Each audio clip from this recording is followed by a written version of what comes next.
So last night I finished reading the novelization of Terrifier 3, the official novelization, the expanded edition that expands the story that we got in Terrifier 3, and it goes more in depth into the lore and like some things that happen behind the scenes that we didn't get to see in the movie. And so I wanted to break this book down. This will be multiple parts on TikTok, but on YouTube it will just be a whole video. If you enjoy this series, this video, please give it a like and subscribe, and let's just get into it. So Terrifier 3, if you know, opens up with the family being killed on Christmas or near Christmas. We find out in this opening in the book that Juliet's birthday was coming up and they plan to go to Disney World for her birthday. We also find out that Mark, who is the husband, the father in that family, he's an airline pilot. And that's why he was so cranky and like moody and was being an ass because like he had to get up, like he probably had a flight like in a few hours that he had to go and like fly a plane. That's why he was acting the way he was. And then there's this one line in the prologue that really caught my eye and I just loved it. It was spoilers for the book and the movie. If you haven't read the book or seen the movie, I recommend checking them out if you're able to, because I know it can get, because I know how gory it is. But the line is, Santa Claus had come to visit them earlier. No, not Santa, but more like Satan Claus. And that's the only time they really refer to Art like in his Santa attire as Satan Claus. I just thought that was funny. I'm only going to talk about like the differences from the movie to the book, like what are the differences and like how much it expands on the story. And so we get the flashback that we got with Sienna in the movie, but this time it takes place after the prologue and we see Michael Shaw, Sienna's father, and he refers to his work as his art because he's a comic book artist and all that, and he's in the book describes that he's mesmerized by his drawings of Art the Clown. And then Sienna remembers seeing something dark and furtive in his eyes. And then she wakes up in the hospital after the events of Terrifier 2. She is rushed to the hospital with Jonathan. And she hallucinates that all the nurses around her look like Art the Clown. And I think this is in Jonathan's perspective. And Jonathan notes that he knows that Art isn't human. Jonathan explains how Sienna walks with Jonathan halfway to the entrance of the Terrifier before she collapses. And basically, because Jonathan got bit in the leg by Art, like he like couldn't walk by himself really, so she helped him, but she had used most of her strength to hide the sword in the Terrifier so that the police couldn't find it and confiscate it, and so she could go back and retrieve it when she could. And Jonathan tells himself that he thinks Art is dead, but I think he's just saying that like to be in denial or like so that he can feel comfort and like feel like this is all over. But Jonathan makes it to the SUV where Jeff is laying on the ground after he was killed in Terrifier 2, and he calls 911. And so that's how they get out of the Terrifier, and like the events that lead up to 5 years later when they're about to celebrate Christmas. Officer Wilton is the first person on the scene with his partner Grace, and Officer Wilton goes to retrieve Art's body.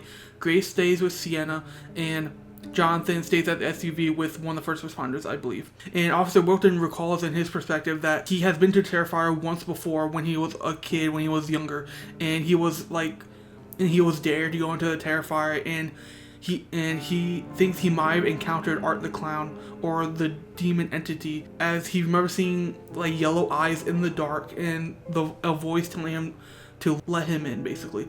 And that's basically what Vicky tells Sienna at the end of Terrifier 3, to let her into like Sienna's body. And so that means that this demon entity has been in the Terrifier before like Art the Clown. And then Officer Wilton also says that 2 years ago, from the events of Terrifier 2, 4 people had been murdered by someone dressed as Art.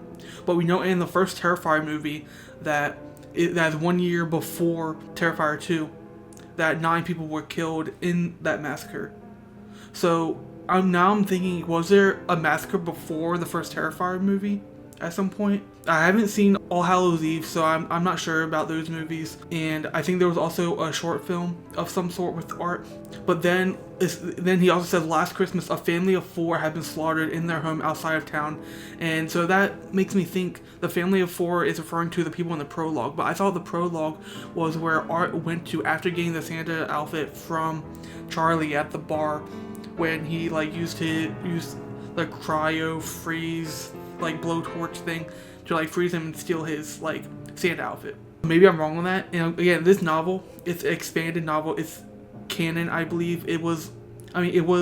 It had to be approved by Damien Leone himself, so I'm taking this as canon. Unless Damien says otherwise that these books aren't canon, I'm just gonna take it as canon. But Art's body, without his head, kills Officer Wilton, just like in the movie, strangling him, pulling his head off. After killing Officer Wilton, Art walks out carrying Wilton's head and he literally chucks it at Grace, his partner, knocking her unconscious, like knocking her back, and before walking up to Grace and stomping on her head 3 times, caving her face in and scattering her skull over the pavement. Then Art goes onto the bus wearing Officer Wilton's head, sits across from the bag lady, where we're in her perspective now, and we find out that she was a homeless lady. And again, they're giving in this expanded edition, they're giving like these two-dimensional throwaway characters, these that are just for kills. They're giving them backstories, and I feel like that's really interesting. And I forgot to mention, I'm not a big reader, so I don't really read a lot. This is like my first time like reading a book or like finishing a book, and I actually really enjoyed it. Like, I was really invested into it. I finished it in like 3 days, which is a world record for me. So again, I don't know if this is like normal for like these novelizations to expand on like characters like this, where they're just like extras or like just throwaway characters that are just to be killed off. But the bag lady doesn't get killed off, but we find out that she lost her husband, who died from a heart attack, and she took up alcohol addiction and did sexual favors for money, alcohol, and subway tokens. And she's basically been living on the street homeless, and she does those favors for things. It's not really important to the overall story, but I thought it was really interesting that they added that. After Art gets off the bus, he throws the officer's head into a dumpster as he's walking up to the psychiatric hospital where Victoria is at. After killing the security guard at the psychiatric hospital, Victoria uses duct tape, staples, and glue to put Art's head onto his body, and she refers to Art like her like Frankenstein creature. And I think that's also something that we didn't see in the movie as well, like see Victoria like put Art's head back on his body. I don't remember them doing that, but I could be wrong. Vicky wrote her name in blood on the walls just like Art does, and we find out from Vicky's perspective that an entity is confirmed to be inhabiting Vicky's body.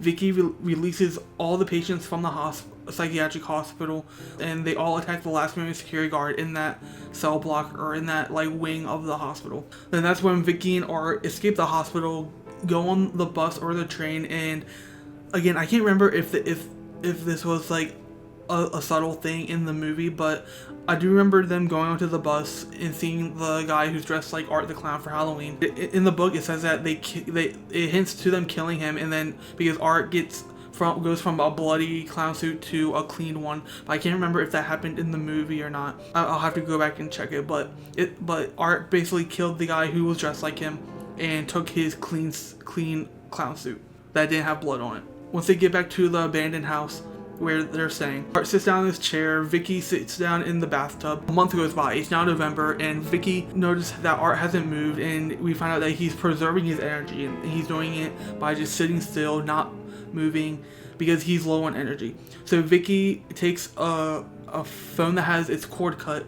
She's able to use her willpower, I'm guessing, and she's able to make it work, and she calls a food delivery service. But when the food arrives, she gives the food to the rats and kills the food delivery man, and the rats swarm the body, going into the guy's mouth and like basically tearing off his flesh, and then they crawl up Art and like feed the flesh to him. Thinking of that image and like trying to make it again, because this wasn't in the movie, it like like it's crazy just reading how descriptive it is. I'm going back and forth on whether the visual or like the descriptiveness in the book is worse. I don't know. It just depends on the person, because I got just as uncomfortable like with the description than I did with the visual. So, but after that scene, we cut to Greg visiting Sienna in the hospital or in the wellness center where she's staying, and we're now in his perspective. We find out that Jessica, Gabby, and Greg had actually visited Sienna 2 years prior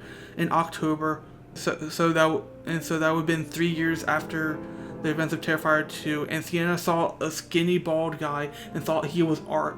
but was actually a worker at the hospital. The guy approaches them, asks if they were okay, and Sienna lunges at him. Greg notes that Sienna was full of hatred for Art, and it made Greg scared of her. And they didn't hear from Sienna for like a month after that. He also reveals that Greg and Jess bought a house in the same area as Sienna's old house, which was weird to me, because they also say that the house that they bought was not even a mile away from Sienna's old house where she lived with Jonathan and her mother. And just like, why would you stay in an area like that where so much traumatic things happen to you? Like that kind of like didn't make sense to me, and I just found that really interesting. Like they literally moved from Syracuse, because these movies take place in New York. They moved from Syracuse to Miles County, and like got a house like right next to their old house. That was just weird to me. To find out that the media had hounded Sienna and Jonathan for interviews for the past 5 years. From Greg, we find out that Sienna got her GED while Jonathan was homeschooled until college, and he never had to stay at a mental hospital like Sienna had to. Again, these are just little context that I picked up that we don't learn in the movie. And then once Greg and Sienna get back to the house, they greet Jess and Gabby.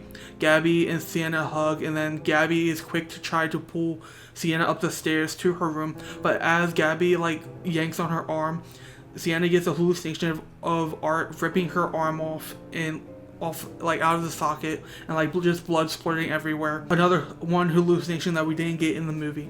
And then we also learned that Jonathan has stayed with Jess and Greg before going to college, so like they have been pretty closer than we got to see in the movie. And it's just little things like that where we don't really get to see like how close they are. It seems like Jonathan is pretty distant to everyone else, so but it's good to see that like there is some like closeness between them. Like they spent like 5 years together, so they have to be pretty close. And it's also the fact that they don't get scared from like Jonathan like they do with Sienna. We then cut to the demolition team like going up to the condemned house, the abandoned house where Art and Vicky are. And the whole story about Willowbrook and a guy kidnapping and killing over a dozen kids and like burying them under that house. We found out that it's actually real. One of the demolition guys while we followed their perspective, like confirmed that it was actually real. It wasn't a joke. Like he said it was, just to not scare like his new partner. We then cut to Victoria's perspective, where her mind is filled of raging infernos, rivers of blood, deafening shrieks of agony, weak pleas for mercy, and harsh guttural laughter before she pulls her awareness out of the below, which I'm guessing is like their version of like hell, or like where like the demons come from, the demonic entity comes from. Here we learn that Vicky could see through the eyes of the rats, which meant she possesses the rats and controls them. So that means that she was literally using the rats to feed Art the flesh so that she didn't have to do it herself, which I thought was funny. Cutting back to Sienna's perspective, Sienna thinks Art is an avatar or servant of some ill-defined evil force, an inhuman creature with supernatural abilities that is somehow tied to her father's death. And we've seen links like this in the movie. They've kind of started to put pieces together. And Sienna says she sees herself as the champion chosen by divine power to battle and defeat the evil that possessed Art / the Miles County Clown, which this book really does get more into like that stuff than the movie does. It really goes more in depth and pieces things together a lot better than we see in the movie. Because at this point in the book, I had this like feeling that Sienna's dad is Art, or in some way the demonic force like took over Sienna's dad's like body in the mind and like basically like possessed him. And maybe there was like something where basically because he was drawing Art so much that he basically manifested Art into an actual entity or person, kind of like what he kind of did with Sienna in her like angel outfit and like being the savior. And there's something later that I'm going to explain, but for now I'm just gonna let you sit with that. Now this next scene not happening in the movie at all, and I wish we got it in the movie because it's just so sick and twisted, and I was like, this would have been so cool to see on screen. But Art and Vicky actually went to Happy Valley, where Sienna was staying, and they went to find her psychiatrist. Vicky hints that they killed other people to get to her office, so they basically massacred people at that hospital, and they tied Dr. Vita Cautry to her chair. Vicky reached up between her legs to pull out her pet rat, which I think the name is like Pestilent or something like that. And so basically, like Vicky had to reach up like between her legs and like pull out a rat. Like if that glass shark scene wasn't like bad enough, like imagine like like them like filming that of like her having to reach up and like pulling a rat out. Like I'm just gonna let you sit with that. But Vicky places the rat on Vita's shoulder. She explains the rats in Miles County had been her eyes and ears, and how she found out Sienna stayed at the hospital. Vicky's eyes glow yellow. Art then takes a hacksaw from his bag and saws into Vita's forehead, and like basically taking like the top of her head off to expose her brain. Vicky then reaches her hand into Vita's brain and like basically scrambles and like feels all around her brain to hear her thoughts. Like she has these powers that we still don't understand fully yet. And then once she's done hearing her thoughts and she finds out that Sienna's weakness is that she has survivor's guilt. Art then walks over to Vita, grabs both sides of her head as he leans in and sinks his teeth down into her brain, basically eating her brains out. Like that would have been so cool and so crazy to see on screen, like in the movie. But again, I think it probably had to do with, I don't even know if this was part of the original script or not, but if it was, they probably had to cut it for like practical effects, budget reasons, or just like to shorten the runtime, because the movie is like 2 hours and 5 minutes or something like that. Then we cut to Jonathan in college, where we find out that he's majoring in video game design with a minor in fiction writing. In Terrifier 2, he was obsessed with like serial killers. He listened to death metal music and like all this other stuff. He wore black clothing, but now it seems he's wearing normal clothes. He's like not listening to that type of music anymore. He's like found new like hobbies and everything, and so he wants to make video games. Found out that Jonathan had distanced himself from Sienna, like due to his therapist saying to distance himself from the trauma, and he thinks Sienna served as a reminder for his trauma. He also notes that Sienna had been discharged several times before. Each time she'd be let out, she'd get hallucinations and then be back in the psychiatric hospital. As Jonathan goes back to his dorm, he gets stalked by a classmate that's wearing an Ed Gein World Tour shirt,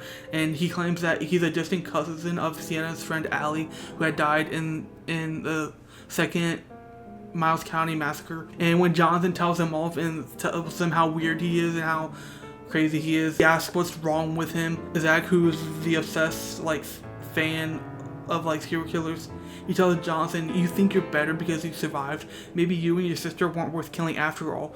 But Jonathan just ignored him and kept walking, which makes me think that he's used to things like that. Like he's used to, again, they were like hassled by a bunch of interviewers and like the media, so like he's probably used to this by now. Then we come back to Art and Vicky, where Art starts to build the Frostbiter, which is like the blowtorch, cryogenic blowtorch type thing with the fire extinguisher. And we find out that Art doesn't have the same powers that Vicky does, because like Vicky basically, Art goes over to Vicky and Vicky basically pulls out like one of her teeth and gives it to Art, where Art puts it in the fire extinguisher in the machine to like power it basically, and that's what gives it power. So that makes me think that Art isn't possessed by this demon, that Art is something totally different. Like the demonic entity maybe created Art but isn't possessing Art, which I'm curious to see like what it means. So is he like a physical demon himself? Or yeah, again, that's just something that I feel like it's linked to something, and I'm going to talk about that when I get to it. Again, I'm being really like cryptic because I don't want to spoil anything that I haven't talked about yet. I really recommend going to check this book out yourself. I thought it was really good. I also need to read Terrifier 2, that novelization, because they're written by the same person, and the same person also wrote the novelizations for the X trilogy, Pearl, X, and Maxine. So I plan to read those as well at some point. Then we cut to the scene at the bar, where the scene with the Santa, who is named Charlie, plays out the same, but Eddie is successful with kicking Art out after he like spits the drink in Charlie's face and like pees on him. And Art decides to pursue the girls that had left the bar that were like sitting on the Santa's lap and everything. As Charlie comes out of the bathroom after he cleaned his suit, he finds Smokey, who was the other old guy that was there at the bar, face down, his head caved in. And instead of being shot like in the movie, where in the movie both Eddie and Smokey got shot by Art like right away after this happened. After this, we cut to the scene where they're all having dinner. They're having Chinese takeout, and Sienna gets the hallucination of her friend Brittany, I think her name is. I don't think that's the right name. Anyway, she has the hallucination of a friend telling her to pass the rice. She goes up to the bathroom, and then we get this in Jess's perspective, where we find out that Sienna's dad was having hallucinations just like Sienna does, just like before he committed suicide, which was a year before the events of Terrifier 2. Which also is weird because 1 year before the events of Terrifier 2 was also when the events in Terrifier happened, like the first Terrifier movie. So I wonder if they happened around the same time or if it was just a coincidence. But in these movies, they rarely are. At times he was soft-spoken and kind. Then he become cruel, sharp-tongued, and even physically abusive. And Jess notes that it was like something took control of him, and that he was diagnosed to have a brain tumor. But it felt like more than that to Jess. And then we find out how he died, where Michael had downed a bottle of Jack Daniels and drove his car at high speeds into an electrical transformer. And then they couldn't determine whether he died on impact or burned to death when the car caught on fire. I feel like there's still some like plot holes in there where like I feel like somehow like either they're gonna say that Sienna's dad is Art, or like he killed himself so that he killed himself because like some divine power told him he had to, or I feel like he's gonna lead to something like that. But the difference between Michael's and Sienna's hallucinations is that his is from the tumor and that Sienna's is trauma based. Yeah, it makes me think whether like the tumor is from like scientific, or if like something supernatural has something to do with it. And then this seemed to happen frequently, and I kind of caught this in the movies as well, where basically whenever Sienna senses that Art is near, or like there's danger near, like she kind of gets like this spidey sense, where it's kind of like when Will senses something from the Upside Down in Stranger Things. It kind of reminds me of that. It's where like she gets goosebumps, her hairs stand up, or like she hears like the Clown Cafe music start playing as a hallucination. I wonder if these hallucinations are actually hallucinations, or if it's from something trying to like send a message to her from like some other like dimension, or like, again, this is something that I'm not sure of yet. Like, so if I have questions like that, I don't know yet. Like, so. But then we come back to the bar where Charlie is tied to the chair, and Charlie looks to his side and he sees that Art replaced a plastic snowman's head with Eddie's head, the bartender that ran the bar. And the plastic carrot belonging to the snowman had been jammed into Eddie's nose, which this whole thing didn't really play out like it did in the movie. The plastic like carrot being lodged into the nose only happened to Charlie after like this scene had happened, or like near the end of it. The scene plays out just like it does in the movie, where Art like blow torches his legs, his hands, and like smashes them. And in place of Eddie's eyes were red hot burning coals, and snow sat on his head, kind of like a Christmas hat. And after tying Charlie down to the chair, Art places the plastic snowman's head on the counter so that Charlie can see it. Charlie also notes that Art's expression changes rapidly, kind of like Michael's does. Or that's like a parallel that I found, where Charlie like notices that his expression went from like childlike excited to see Santa to his eyes gleaming with cold hatred so intense that it was almost like he was a completely different creature, which is something that Jess said about Michael Shaw, Sienna's father, before. And so I kind of caught that parallel. I was like, that's really interesting. I feel like that's connected somehow. And after freezing and obliterating Charlie's legs and hands, Art walks over to the jukebox, which we don't see in the movie, and he turns on Frosty the Snowman, which I was like, oh, that would have been so cool to see in the movie, but there might have been like some like licensing thing where they wouldn't do that. I feel like they could have played some different song. But after taking the guy's beard off, Art takes 2 more hot coals and jams them into Charlie's eyes. His eyeballs melted as white fluid ran down his cheeks. He then used the handle of a baseball bat to knock off Charlie's nose and lower jaw. He then yanked the carrot nose out of Eddie's face and lodged it where Charlie's nose had been. In Art's perspective, he notes that it's attention to detail that separates professionals from amateurs, which I thought was funny and hilarious. Then Art then proceeds to pull down his pants and pisses on his new snowman creation, which we also didn't get in the movie.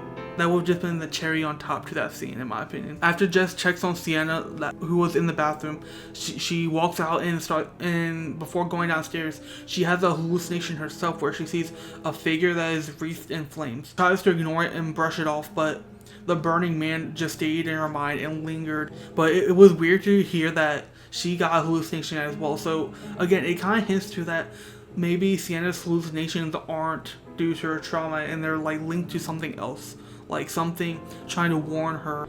Kind of like how in like haunted house movies or paranormal movies, like we see these spirits or like apparitions that we think that are like the threat, but really they're trying to warn the protagonist of something that's coming, like something that's about to happen. They then come back to Jonathan, where Jonathan, like, and the one thing that I thought was noteworthy was Jonathan keeps telling himself that Art didn't affect him with evil when he bit him, because again, Art was able to bite Jonathan in the leg, and so ever since then, Jonathan had felt like this anger that's been building up inside of him, and he's been worried, and his psychiatrist says that it's just from the trauma and everything, kind of like with Sienna's hallucinations. It just makes me think that I'm not gonna say that yet, actually.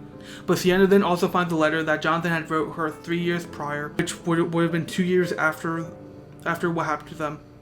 But it's not really said what the letter says directly, but just the same hints that we get in the movie revolving his theory on possession, demonology, their dad, and the little girl, and that somehow they're all linked together. Victoria then makes a costume resembling the pale little girl. Vicky calls herself the Queen of Misrule, which I tried looking up what that meant, and it just like led me to a book that was called The Lady of Misrule, which is a book published in 2015. So I don't think it really has any like significance to this story. But then afterwards, she crushes her pet rat Pestilent, because she says that he got too like obsessed with Vicky, I guess. I don't really understand why she killed her pet rat, but after this, Art to the mall, and he hands out gifts just like in the movie, but this time it's not just ordinary gifts. They're kind of like toys from the Terrifier, where it's kind of like a board game of the circus at Terrifier, like a Monopoly, like, but from the like carnival, which I feel like that's just one thing that's like different from the movie and the book, where I do feel like the opening in the movie is like in the same like timeline as the events in Terrifier 3. I don't think it takes place like even before Terrifier 2. I just don't buy that. But Sienna goes to Jonathan after seeing Art in the mall. We get more in depth of her reading these quotes to Jonathan that he had wrote her in his letters, where she says, "Sometimes demons try to break into our world, only they can't do it alone. They have to choose a vessel, someone recently deceased who functions as a bridge between worlds." And I think that vessel would have been Sienna's father. But then it goes on to say, but not just anyone, someone sinister and depraved, the worst kind of evil, like a serial killer. If a demon enters this world in the flesh, a counterpart must be appointed to stop it from becoming too powerful. It's you, Sienna. As long as you're alive, they're vulnerable and they know it. So this is what my theory is. Sienna's father, Michael Shaw, the tumor was taking over him. He was kind of having like a split personality type of thing. One minute he was Sienna's father, and the other he was this killer. And he killed a bunch of children. He killed the little pale girl. Basically, he hid the bodies under that house where Art is. Once he died, Art took over his body, and that's why Art is dressed as like a clown and everything.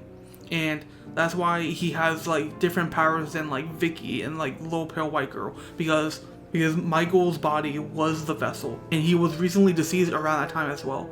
And so I think the guilt of like having to do all that and like trying to fight the evil that was inside of him, like drove him to kill himself. That's what I think happened, and that's what I think we're going to get in Terrifier 4, and that's what's going to be explained to us. But that's just my theory, and that's kind of why Sienna's father like created Sienna's like angel, queen angel type of outfit and the sword, so that once Art was born and like was in reality and in the world, like Sienna would be the one to kill him and stop him, basically stop the person who took over her father's body. And there's a reason why I say this. It'll be revealed in due time. Sienna thinks that is why their dad made the sword. Whatever chose her was guiding him, and he was preparing her for this. Sienna then asks Jonathan if it's using Vicky as a host now, but then it's revealed that Art broke Vicky by taking away her face and like basically deforming her face, and that's basically how the entity got inside Vicky. Like, it made her vulnerable in that Vicky will grow stronger with each new victim. But then Jonathan also seems to question whether the demon is Art's partner, or if the demon is his creator, which I think it's his creator. I don't think it's his partner. But I feel like that's open for interpretation for now. But for me, I think the demon entity that's taking over Vicky's body is the creator of Art, and is what put Art into Michael Shaw's body. That's my theory. Then we cut to the mall where Art finds Bill, aka Swole Santa, in the bathroom and basically freezes his feet up to his chest before the frost spider runs out of juice, as Art says. Art then takes off Bill's Santa hat and raises a rusty scythe into the top of his head. I guess he slices his face off, because Art takes the Santa's face off and wears his face, kind of like what we see in the promotional art for Terrifier 3, where he's wearing a face around his neck. That's kind of what happens in the book, where he actually wears a face, kind of like Leatherface, and it's not just a beard. But then this kind of made me laugh, because Art then notes that it was nice to see Sienna after all the time, and he was looking forward to getting the chance to catch up with her. I just thought that was funny, and after all that happened, see Sienna as oh hey, I remember you. We need to catch up. It's great seeing you. And then after how he waves at her too, that just made me just thinking about that just made me crack up. But then as he puts on the face, the photographer dressed as an elf walks into the bathroom and sees Art with Swole Santa's face, and Art then swings the scythe and sunk it into the guy's left ear, penetrating his brain, and the guy starts spasming like he was being electrocuted. This whole bathroom scene we did not see in the movie as well. This book just has so much stuff that isn't in the movie. And then we get cut to a different perspective, where it's the bodyguard or security officer from the mall. That he was one of the first patrol officers that arrived at the scene after Art the Clown's body had been stolen from the coroner's office after the events of the first Terrifier movie. So he was the first person to get to the coroner's office after someone stole Art the Clown's body. And this whole scene in the book kind of plays out differently than the movie as well, but I'll let y'all read that in your own time if you check it out.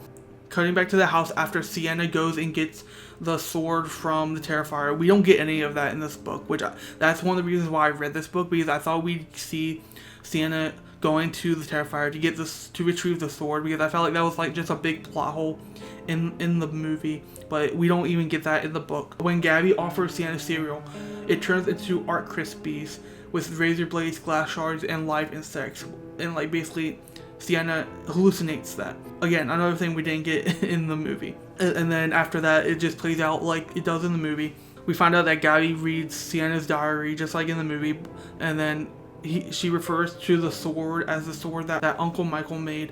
And then, oh my god, this next sequence, I just couldn't stop laughing, because it would have been so cool to get this little sequence in the movie. So after Art bombs the mall, we wonder where Art went after that.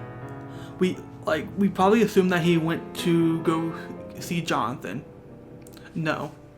There's a lot that happened between the mall to when he goes to the college. After the mall, Art stops at a cafe for some hot chocolate, completely forgetting his face was covered in blood, because he takes off the Santa Claus's face mask, leather face mask. He takes it off at the mall, but his face is still covered in blood when he gets to the cafe. He makes his staff and customers scream in fear before he kills all of them. He then goes behind the counter to make his own hot chocolate. He then leaves.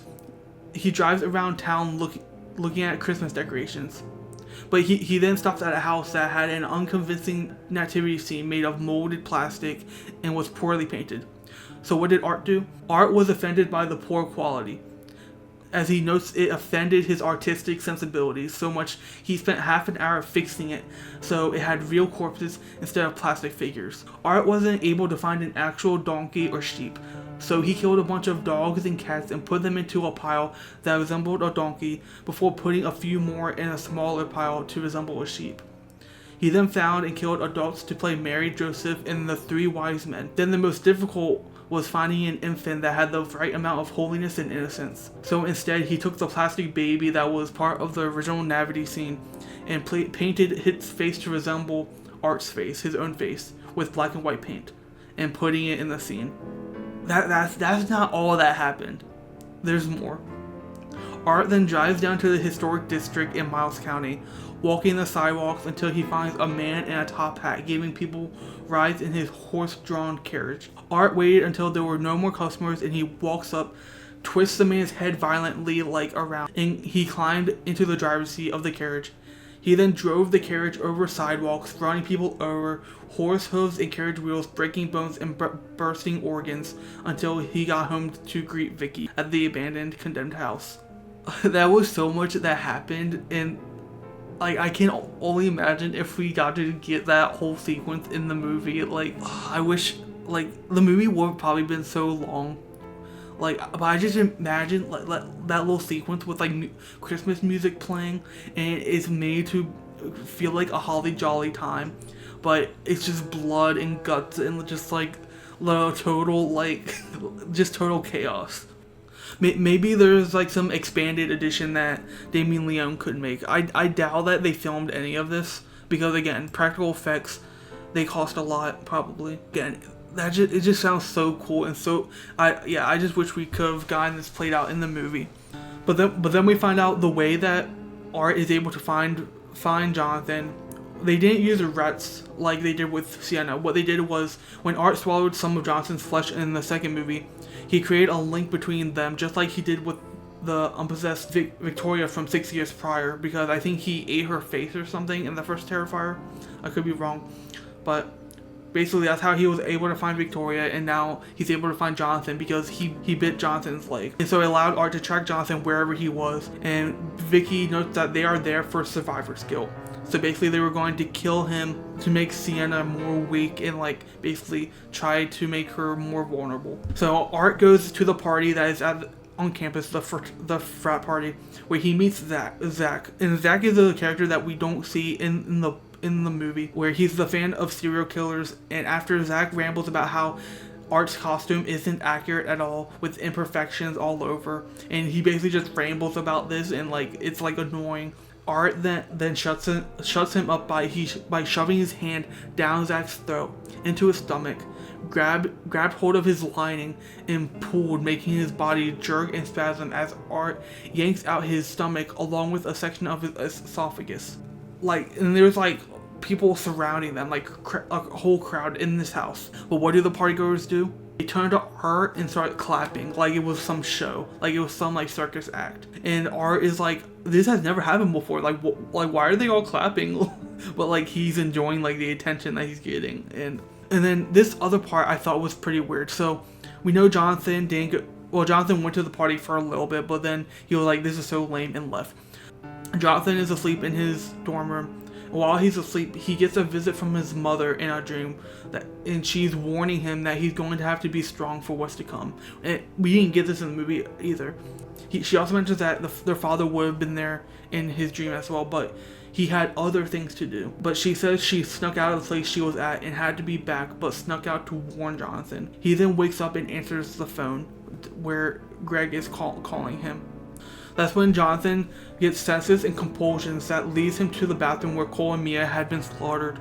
Their bodies had been disassembled and rearranged into a single amalgamation with 2 heads, 4 arms, 4 legs, as their combined bodies had been pinned onto the shower head.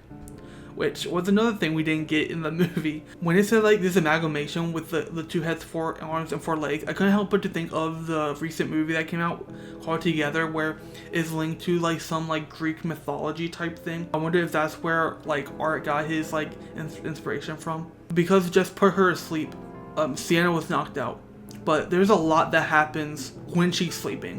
When Sienna was asleep, she dreams of a daycare where kids from 5 to 7 years old are dressed as skeletons, pirates, witches, and some were in adult work clothes like white lab coats, EMT and police uniforms, and coveralls, which I thought was pretty weird, but it makes sense. Sienna sits next to a girl dressed in a skeleton costume, and she has a drawing of a tall and short stick figures. A tall and then a short one, with the name Pop Pop, next to the big one. She holds up the drawing to Sienna. The little girl says blue sky in the background of her drawing is much better than the red light. Sienna then looks out of a window to see snow falling with an unnatural blood red sky, which I think that's the below. And she says it's the same red light that shines from the portal to the clown cafe. And that's when Sienna wonders if the place that she was in is the between. So we find out that the place that Vicky was thinking of when she was thinking of like screams and rivers of blood and all that was the below. And so the place where the clown cafe is at and where Sienna currently is in her dream is called the between. Sienna almost says the girl's name, but her mind refused to remember the name of this girl that was in front of her. But then the little girl says Pop Pop told the little girl that they were going to be taken to see the happy light, and asked Sienna if she was there to take them, having telling them that someone was going to come to take them there.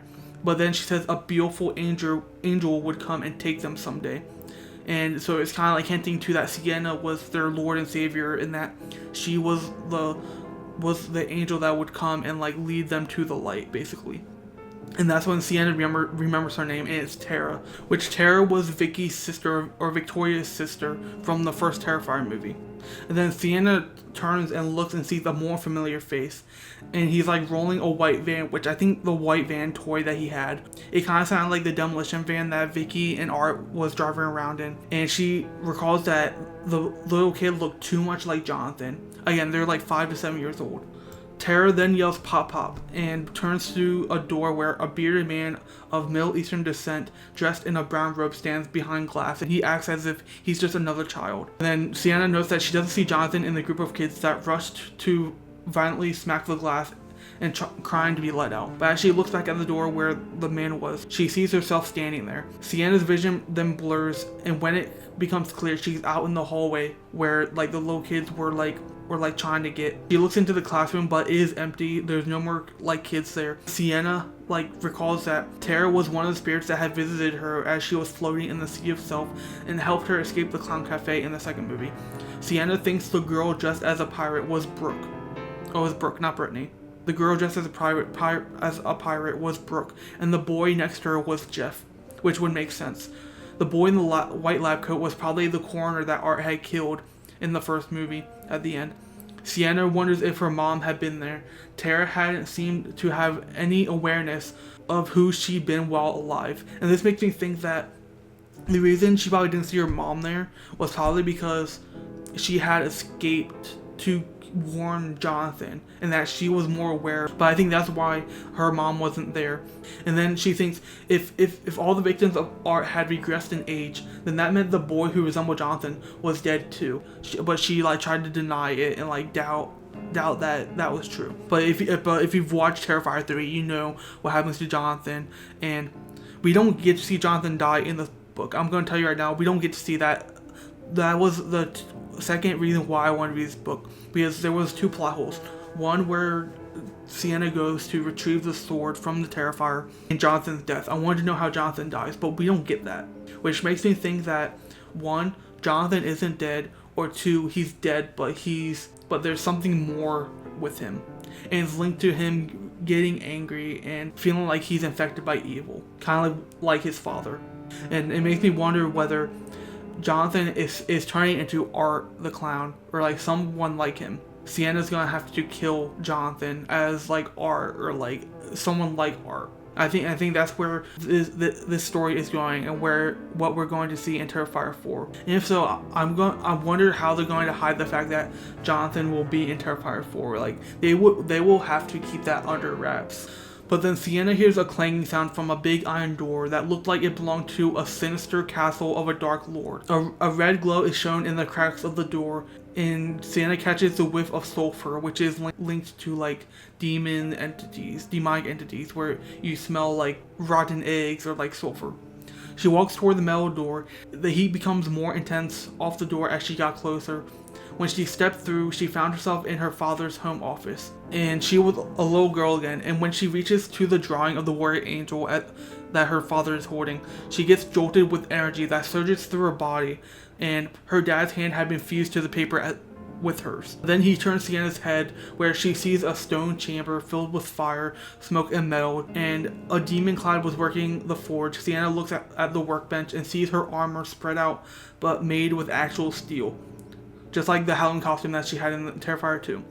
She turns back in the hallway again to see the figure wreathed in flames just like Jess had, and it is revealed to be her father, and he tells her that it's time.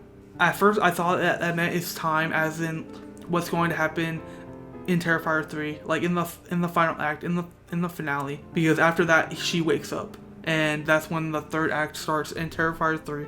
And everything plays out like it did before.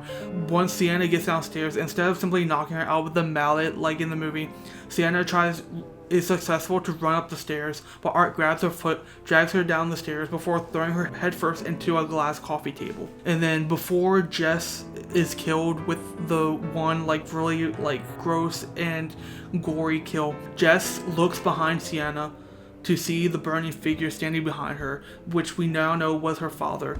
And so that makes me think that the hallucinations that Sienna was getting was her father being with her this whole time, and that's why he couldn't be there with Jonathan and their mother, because he has been with Sienna this whole time. That makes me think the evil that is in Art's body was the evil that was consuming Sienna's father, and Sienna's father is now in the between, or is in the afterlife, and is now trying to protect Sienna. As Jess literally sees before she's about to be killed, him behind Sienna. After Art and Vicky kill Jess, they roll out Gabby as she is wrapped as a present. Another difference from the movie. Instead of Art hitting Sienna, Vicky is the one to slap her a couple times. Seeing Art just smack Sienna like he does was just so hilarious. But in the book, Vicky is the one to smack her around. But this is where I thought this went too far, and I'm kind of glad they didn't put this in the movie, because Vicky forces Gabby to pray in front of Greg, who had been crucified to the wall, and pray that her mom would come back to life, and basically speak in verses and all that, and really pray that her mom would come back to life in front of the crucified corpse of her dad. I thought this was gonna be funny, because Vicky then tells Gabby she knows something about loss, as she had lost her dog named Belfry. But then Art goes into the kitchen to retrieve something. Vicky tells Gabby that she wanted Gabby to be her new Belfry, and this is where I thought it went a bit too far, because Art returns to the living room with a bowl filled with eviscerated rats, vomit, and then he grabs a shred of Greg's flesh from the Christmas tree to put in the bowl, and places the bowl in front of Gabby. Then Vicky then shouts at her to eat from the bowl like a dog. Art then picks up a stocking that's full of scissors, blades, and razors, and it's kind of like a Christmas version of the chains that he had in Terrifier 2. And he just starts hitting Sienna with it, slashing her again and again. Yeah, she force feeds the bowl to Gabby with her hand, picking the stuff up and pushing it to her mouth. After that, Vicky takes some flesh from the skull in the cage and feeds it to Sienna before she chomps down on Vicky's fingers. And yeah, I just thought that was really sick, and I'm kind of glad we didn't get that in the movie, because Jess's kill was already bad enough, but I felt like that, I don't know, that they both are sick, but there's just something about that, and then Gabby being a child, I just did not like that. Art then takes out Jonathan's glasses, and in the book he actually wears Jonathan's glasses before putting them on Jonathan's supposed skull. And then as everything goes as it does in the movie, when Sienna is getting choked with Greg's intestines, she hears her father telling her to do it for Gabby, bite into his intestines. And then after the fact, she hears multiple voices, some new, some familiar, but it doesn't say who is who, because I don't think Sienna would have been able to make out the different voices, but her dad, she was able to. And they say things like, "I'm always with you, we all are with you," and that's when she fights Art with the sword as he wields a chainsaw. And even though her hands are beaten up like they are, the sword gives her the strength to be able to not feel it. And maybe that was something I was wondering in the movie, how was she able to, but the sword gave her the power to be able to fight through it and have the strength to fight Art. And yeah, everything plays out like it does in the movie. up to the end. But yeah, I recommend you checking out this book. It's like $7 on Kindle. That's how I checked it out. And I plan to get the hardcover at some point because I'll probably read this again next year for Christmas. They really did add a lot to this book to expand on the movie, and I think this book might be a bit better than the movie. I hate saying that because I've always been someone who watches the movie before reading the book, and it just makes me think I kind of want to read more like original book adaptations where like they turn the movie into a novel. Like I know they did Silent Night, Deadly Night, the X trilogy. I want to read like a bunch of classics like Frankenstein, Dracula, The Turn of the Screw, The Haunting of Hill House. I have all those on my reading list. So hope y'all did enjoy. If you did, please like and follow. But yeah, you can check out Terrifier 3, the movie novelization, right now.